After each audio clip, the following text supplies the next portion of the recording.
25%. I mean, it's off the charts. It's crazy. It can't be that every boy has this disorder. So we need to be very careful about these labels because they really do affect our perception. We conform to our perceptions of self.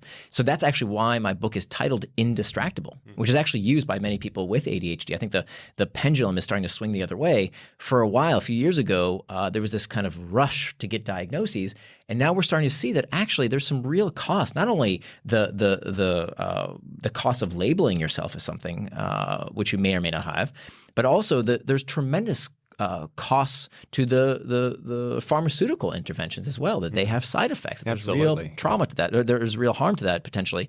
So what I advocate for, whether you have ADHD or not, is to first start with non-pharmaceutical interventions, right? As opposed to jumping to pharmaceutical interventions.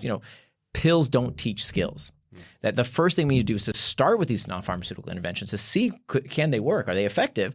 And turns out many ADHD coaches utilize my book, even though it wasn't specifically written for people with ADHD. They use that book to help people first as the first line of defense to see, hey, if this solves your problem, great. We don't need to go further. That makes sense. And so the book is titled Indistractable to give people a new moniker. Right? That this is who I am. It's my identity. And this actually comes out of the psychology of religion, that we know that when people label themselves, when they have a certain identity, it changes their behavior. So a devout Muslim doesn't say to themselves, ooh, I wonder if I'll have a bacon sandwich for breakfast. No, a devout Muslim does not eat pork. It's who they are.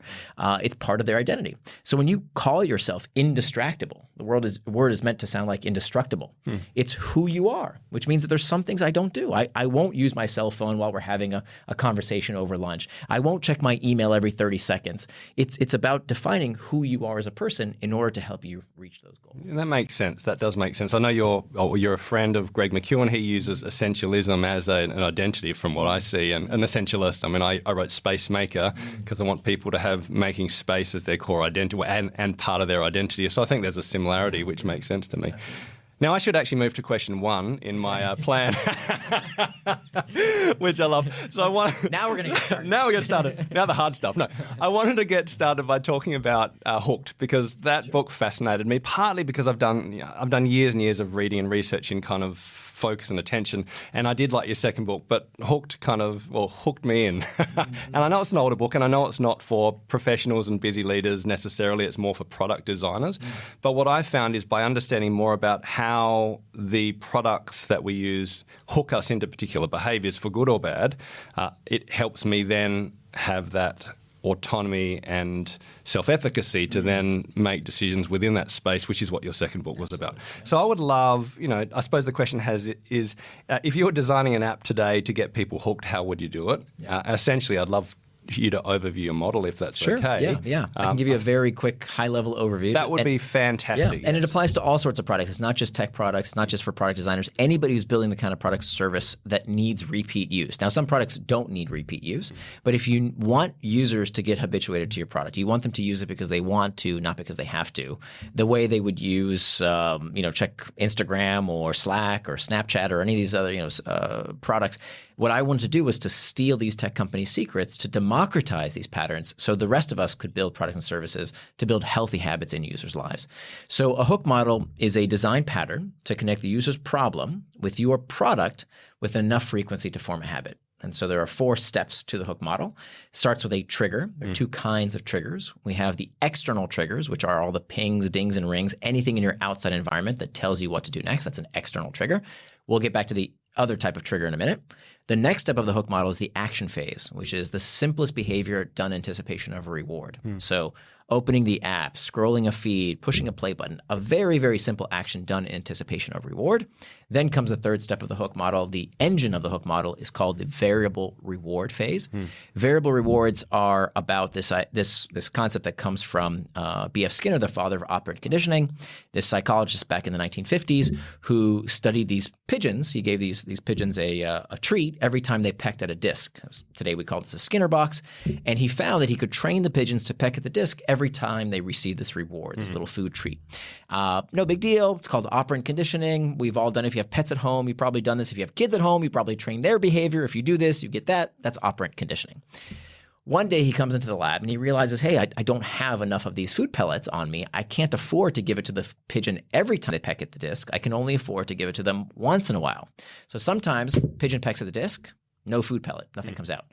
The next time the pigeon pecks at the disc, they do receive a reward. And what Skinner observed is that the rate of response, the number of times these pigeons peck the disc, increases when the reward is given on a variable schedule of reinforcement.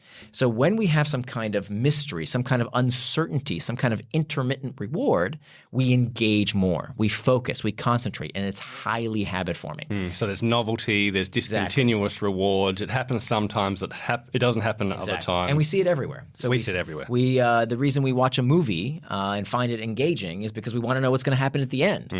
When we read a great book, when we watch sports, why do we like watching spectator sports? Some stupid ball bouncing around some grass or pitch, who cares? We like watching because it's uncertain, right? There's variability to it. Slot machines, why do we like gambling? Because there's uncertainty about what you might win. Social media. Even a decade ago when I was talking about Email Ninja, which is where I started, I'm an inbox zero guy originally. Yeah. And again, we talked about operant conditioning and the fact that you get a light, you get a desktop alert, you get a sound, you always get an email. You don't know if it's that like Jetstar 2-for-1 special to Phuket or if it's some boring email from your boss. And it's discontinuous, so it has all the markers of variable rewards. That's exactly right. So email is kind of the mother of habit-forming technology. It exhibits a perfect hook model and all three types of variable rewards, which we didn't get into, but we can definitely go deeper. Back there. Yep. But the final step, so far, you have a classic loop, right? And many people have written about how to change your own habits with some kind of cue, an action, a reward. That's pretty commonplace. What I added to the equation is not only the variability, right, the Skinnerian type intermittent rewards, and again, I'm standing on the shoulders of giants, right? I didn't do the original research. I just put it into a model that product makers can explain to their team so they could build something useful. But the part that has never been put in place before is what I call the investment phase. The investment phase comes after the reward, and this is where most products and services fail. They just give people what they want, which is fine for a one-time use product. But if you want people to keep coming back, you have to get them to invest. And I'm not talking about investing with money. I'm talking about something that improves the product with use, that makes it valuable. So most products and services, my clothing, your car, your couch, they depreciate. They lose value with wear and tear. Habit-forming products, because of this principle that I call stored value, they should appreciate. They should get better and better, more and more valuable the more you interact with them.